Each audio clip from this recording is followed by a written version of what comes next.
Imagina vivir toda tu vida a la sombra del hombre más poderoso de Cuba, tu propio hermano. Raúl Castro conocía secretos que ni siquiera Fidel imaginaba. Y hoy, después de décadas de silencio, la verdad está saliendo a la luz. Mientras el mundo aplaudía o condenaba a Fidel Castro, había otro hombre en La Habana. Un hombre que decidía en silencio. Un hombre que manejaba los hilos desde las sombras. Su nombre, Raúl Castro.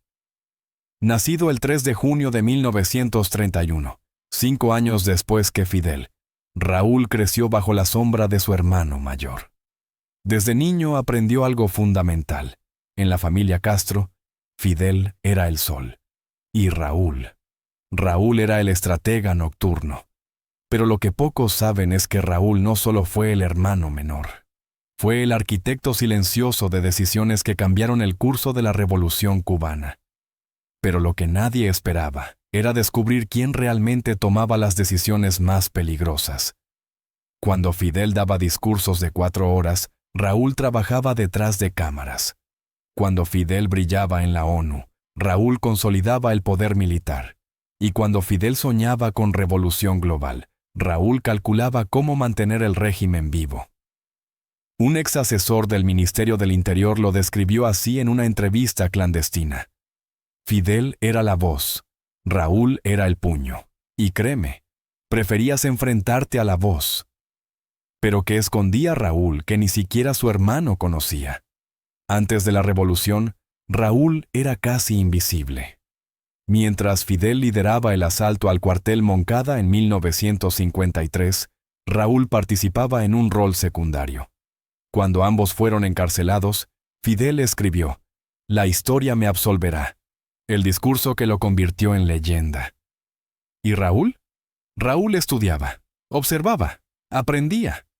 En prisión, mientras Fidel recibía visitas y cartas de admiradores, Raúl leía sobre estrategia militar soviética, sobre organización guerrillera, sobre cómo mantener el poder una vez conquistado. Un compañero de prisión que sobrevivió y huyó a Estados Unidos recordó: Raúl nunca hablaba mucho, pero cuando lo hacía, todos escuchaban. Tenía esa capacidad de ver 3 movimientos adelante. Y fue precisamente esa habilidad la que lo convertiría en algo mucho más peligroso que su hermano. Durante la guerra de guerrillas en Sierra Maestra, Raúl comandó el segundo Frente Oriental, Franc País. Allí mostró algo que lo distinguiría para siempre: disciplina férrea y disposición para tomar decisiones brutales. ¿Qué tan brutales? Lo que hizo en Sierra Maestra te dejará sin palabras. Según testimonios de campesinos que vivieron en la zona, Raúl ejecutó personalmente a varios soplones, sospechosos de colaborar con el ejército de Batista. No esperaba juicios, no consultaba con Fidel, simplemente eliminaba amenazas.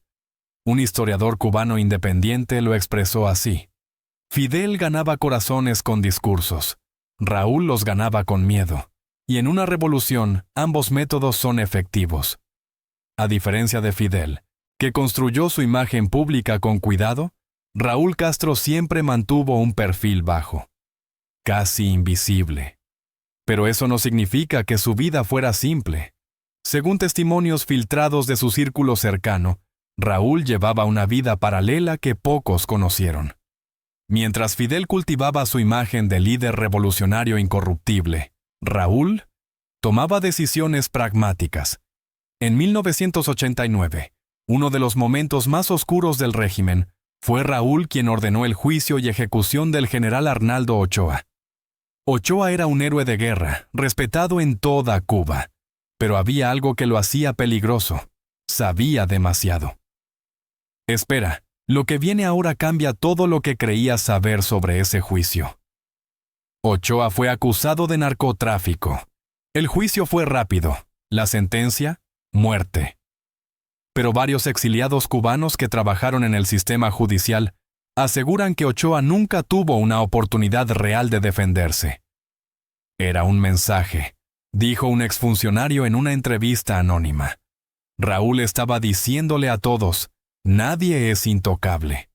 Fidel firmó la orden. Pero fue Raúl quien estructuró el juicio. Fue Raúl quien eligió el momento. Fue Raúl quien aseguró que el mensaje llegara claro a cada rincón del ejército cubano. Pero hay más. Documentos filtrados años después revelaron que Ochoa había comenzado a cuestionar la estructura de poder. Había sugerido reformas, había hablado con otros generales sobre modernizar el ejército. Para Raúl, eso era traición. ¿Y qué hay de las relaciones personales de Raúl? ¿Qué ocurría dentro de su propia familia? Raúl Castro se casó con Vilma Espín en 1959, justo después del triunfo de la Revolución. Vilma no era una mujer común, era una ingeniera química, revolucionaria, y se convirtió en una de las figuras más poderosas del régimen como presidenta de la Federación de Mujeres Cubanas. Pero incluso en su matrimonio, Raúl mantenía secretos. Vilma murió en 2007 tras una larga enfermedad. Durante esos últimos años, muy pocos tuvieron acceso a ella. Raúl controló cada detalle de su cuidado, cada visita, cada comunicado público. Un médico que trabajó en el hospital donde Vilma fue tratada reveló años después: era como si Raúl estuviera construyendo un muro alrededor de ella. Nadie entraba sin su permiso. Pero hay algo aún más profundo que Raúl ocultó durante décadas. Raúl y Vilma tuvieron 4 hijos, pero sus destinos han sido muy diferentes. Mientras algunos se mantuvieron leales al régimen, otros tomaron caminos inesperados. Mariela Castro, su hija, se convirtió en una activista pública por los derechos LGBTQ+ en Cuba, una posición que muchos consideran contradictoria con el historial represivo del régimen. ¿Cómo manejó Raúl esta contradicción pública? La respuesta: con pragmatismo. Raúl nunca atacó públicamente las posturas de Mariela, pero tampoco las promovió abiertamente. Simplemente permitió que existieran dentro de un marco controlado. Raúl siempre supo jugar con las apariencias, dijo un analista político cubano exiliado. Dejaba que Mariela fuera la cara progresista mientras él mantenía el control férreo del poder real. Pero lo que pocos saben es que dentro de la familia Castro existían tensiones profundas. Alejandro Castro Espín, hijo de Raúl y coronel de inteligencia, representa la línea dura del régimen. La contradicción entre hermanos nunca fue resuelta públicamente. Ahora llegamos al corazón de esta historia. 3 decisiones que Raúl tomó sin consultar a Fidel. 3 movimientos que definieron el futuro de Cuba. Durante la crisis de los misiles, el mundo estuvo al borde de la guerra nuclear. Todos conocen el papel de Fidel, pero pocos saben que Raúl, como ministro de Defensa, negoció directamente con oficiales soviéticos detalles militares que Fidel no conoció hasta semanas después. Según archivos desclasificados del KGB, Raúl envió comunicaciones secretas a Moscú, evaluando la capacidad real de defensa de Cuba. En esos documentos, Raúl admitía que Cuba no podría resistir un ataque estadounidense prolongado. ¿Y sabes qué hizo Raúl con esa información? La compartió con los soviéticos antes que con Fidel, porque Raúl sabía algo que su hermano no quería aceptar. La supervivencia del régimen dependía de Moscú, no de retórica revolucionaria. Cuando Jrushchov decidió retirar los misiles sin consultar adecuadamente a Fidel, este se enfureció. Se sintió traicionado. Pero Raúl ya lo había anticipado. Ya había construido canales directos con Moscú que no dependían de Fidel. Cuando cayó la Unión Soviética, Cuba entró en el período especial, una crisis económica devastadora. Fidel se resistía a cualquier reforma que pareciera capitalista, pero Raúl, detrás de escenas, ya estaba explorando opciones. En 1993, Raúl autorizó discretamente experimentos económicos en zonas militares. Permitió que algunas unidades del ejército operaran empresas mixtas con capital extranjero. Todo sin el conocimiento completo de Fidel. Un exgeneral cubano que huyó a Miami reveló: Raúl estaba preparando el terreno para lo que vendría después. Sabía que Fidel no viviría para siempre. Pero la decisión más impactante aún no la he contado. En julio de 2006, Fidel se enfermó gravemente. Raúl asumió el poder temporalmente, pero lo que ocurrió en esos 2 años cambió todo. Raúl no solo mantuvo el poder, lo consolidó. Reemplazó figuras clave leales a Fidel con sus propios aliados. Reestructuró el control militar. Y cuando Fidel finalmente renunció oficialmente en 2008, el poder ya estaba completamente en manos de Raúl. Un analista de inteligencia estadounidense lo resumió así: Raúl no esperó a que Fidel muriera. Simplemente tomó el control mientras Fidel todavía estaba vivo. ¿Y qué pensaba Fidel de todo esto? ¿Se dio cuenta de que había perdido el poder real? Algunos testimonios sugieren que Fidel sí lo notó. En sus últimos años, escribió columnas en Granma, el periódico oficial. Pero ya no tomaba decisiones. Ya no convocaba reuniones del Consejo de Estado. Era una figura simbólica. Y Raúl, con la frialdad que siempre lo caracterizó, permitió que su hermano mantuviera la ilusión de influencia mientras él reestructuraba completamente el Estado cubano. Cuando Raúl asumió oficialmente la presidencia en 2008, muchos esperaban que fuera solo un títere de Fidel. Se equivocaron. Raúl inició reformas económicas que Fidel nunca habría aprobado. Permitió la compra y venta limitada de propiedades. Liberalizó parcialmente el sector privado y, lo más histórico, normalizó relaciones con Estados Unidos bajo el gobierno de Obama. Pero incluso en esto, Raúl ocultó algo crucial. Mientras negociaba con Washington públicamente, Raúl fortalecía simultáneamente los lazos militares con Rusia y China. Jugaba en ambos tableros. Un diplomático europeo que participó en las negociaciones Cuba-EPU dijo: Raúl era el negociador más frío que había conocido. Nunca mostraba emoción, nunca revelaba su verdadera posición hasta el último momento. En 2014, cuando Obama y Raúl anunciaron el deshielo de relaciones, el mundo celebró. Pero pocos notaron que Raúl nunca prometió cambios políticos profundos, solo económicos, solo lo suficiente para mantener el régimen vivo. ¿Fue todo esto parte de un plan maestro o simplemente pragmatismo desesperado? Pero aquí está la parte que realmente pocos conocen. Raúl nunca gobernó solo. Construyó una cúpula de poder, formada principalmente por militares de alto rango.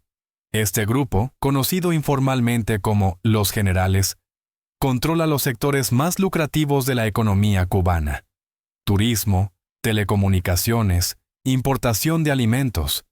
Según investigaciones de periodistas independientes cubanos, esta cúpula maneja empresas por valor de miles de millones de dólares, y todo bajo la estructura formal del ejército. El GAESA, Grupo de Administración Empresarial S.A., es el brazo económico del ejército cubano.